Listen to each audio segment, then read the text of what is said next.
Welcome back to another deep dive, everyone.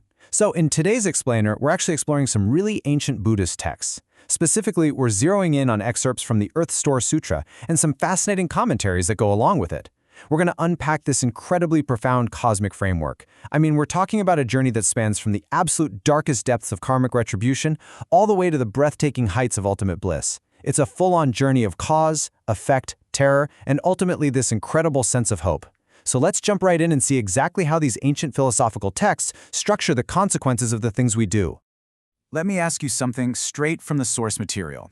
Who dares guarantee that in the next life, you will definitely be reborn in the human or heavenly realms? Man, it's a jarring question, right? But the texts we're looking at today don't pull any punches. They establish right out of the gate that the stakes of our existence are incredibly high, and more importantly, our next destination is entirely unpredictable. You might feel totally secure right now, but according to this worldview, well, that security is just an illusion. To figure out why they believe this, we really need to look at the mechanics of how our actions are actually stored. And that brings us to the Alaya consciousness. Okay, think of this as sort of the ultimate cosmic hard drive. It's the foundational consciousness present in all sentient beings. And according to the source material, this isn't just some passive memory bank sitting there. No, it actively contains these boundless seeds of both good and evil. Literally, every single thought, word, and deed from our past actions is accumulated and stored right here. Nothing gets lost. Actually, the text describe this law of cause and effect across time as incredibly strict, without the absolute slightest error or reduction. So the crucial point is really how the commentary describes these seeds. It uses this incredibly striking, almost modern metaphor. It says these boundless good and evil seeds within us are literally like unexploded bombs. Just let that sink in for a second. You have this massive internal minefield of past karma. And which one of these seeds is going to detonate first? Truly unpredictable. The text heavily emphasizes that you simply cannot know if your very next karmic detonation is going to bring you immense joy or unfathomable suffering. Now, the texts brilliantly illustrate the sheer weight of this whole predicament by contrasting two massive ideas.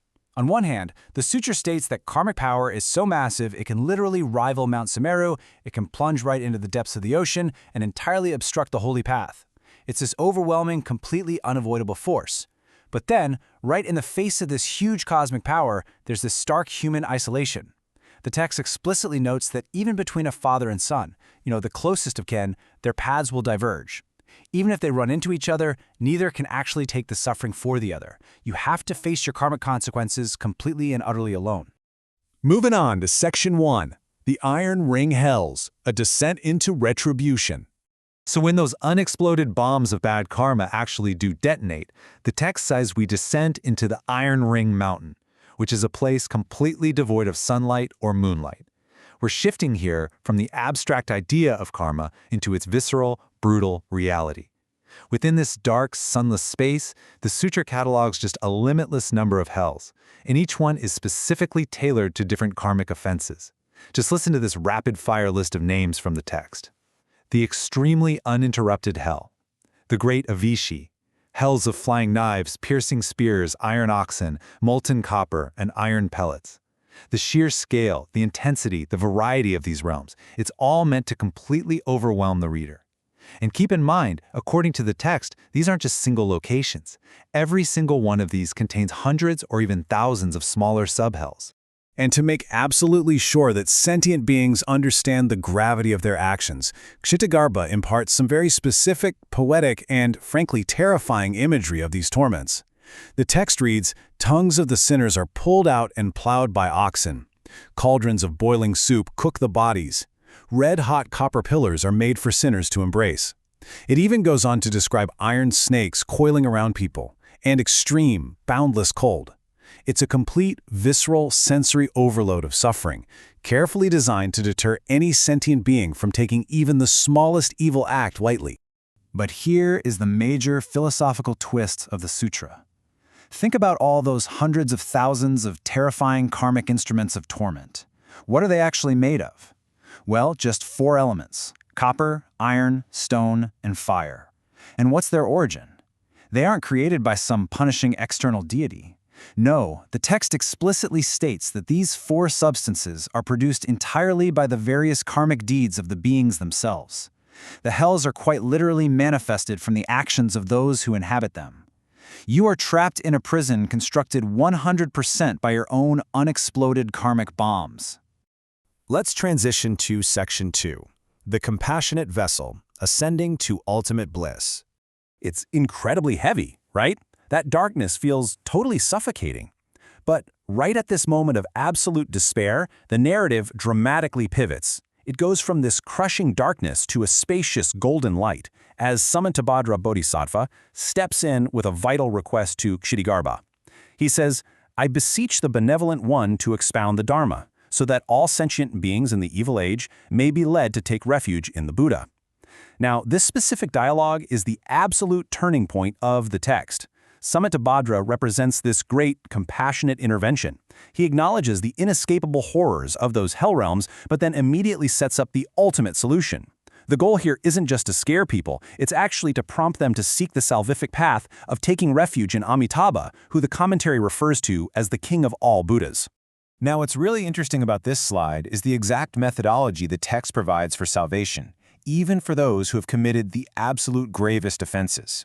We're talking about what the text calls the lowest grade sinners. It lays out a literal step-by-step process. Step 1. When you're facing death and karmic retribution, you happen to meet a good friend who teaches you the Dharma. Step 2. Because you might be in way too much pain to do any complex meditations, you simply and sincerely recite the name Namo Amitabha Buddha just 10 times. 10 times. Step 3. You witness a golden lotus appear like a sun disk right before your eyes. And finally, Step 4. In just a single thought moment, you attain instant rebirth in the land of ultimate bliss. Now you might be wondering, wait, how can just reciting a name 10 times possibly offset an entire lifetime of terrible karma? Well, get ready for this number, 80 billion. The commentary states that just a single thought moment of reciting the Buddha's name eradicates 80 billion kalpas of the sins of birth and death. And a kalpa, that is an unfathomably long period of time. So the awe-inspiring scale of this practice is positioned in the text as the ultimate overriding antidote to that overwhelming power of bad karma we discussed earlier. And to really solidify this incredible promise, our source material actually references the Infinite Life Sutra, bringing in a direct guarantee from Shakyamuni Buddha himself. The quote reads, "By the power of that Buddha's original vows, those who hear his name and desire rebirth will all reach that land and attain non-retrogression." The commentary notes that Shakyamuni Buddha is personally vouching for this process. He's assuring readers of the ultimate safety and reliability of Amitabha's Pure Land. Basically, the guarantee is that once you are there, you literally cannot fall back into those hell realms. And that brings us to Section 3, a modern application, the power of recitation. So how exactly does this ancient cosmic framework map onto our present reality today? Well, the commentary provided in our source material actually grounds these ancient concepts in the modern day by pointing to a real-life anecdote. It's the story of a lay practitioner named Chen Yuedong. On day 0, the man is diagnosed with 6 different types of cancer. But astonishingly, he feels absolutely no pain. Now for him, this triggered a deep, profound belief in cause and effect, completely awakening him to the reality of the text we just read about. Over the next 16 days, he devoted himself entirely, with just utmost sincerity, to reciting the Buddha's name. And then on day 17, the account states he attained a miraculous rebirth in the Pure Land, received directly by Amitabha Buddha. The text presents this as a striking, modern proof of concept for the exact claims made in those ancient sutras. 17 days. Just contrast that incredible efficiency with the timeline of the Iron Ring Hells we looked at earlier, where beings are said to suffer for uncountable kalpas. The text uses this modern story to really hammer home just how accessible and powerful this method of recitation is meant to be. It's positioned as this immediate, viable escape hatch from those terrifyingly vast cycles of karmic punishment. Which brings us to our final thought for this explainer. We started out with a really stark warning, and we ended with this grand promise of salvation. The text leaves us with a profound philosophical challenge, really. If your karmic seeds are indeed unexploded bombs, just quietly waiting in your alaya consciousness, what path will you choose before the timer runs out?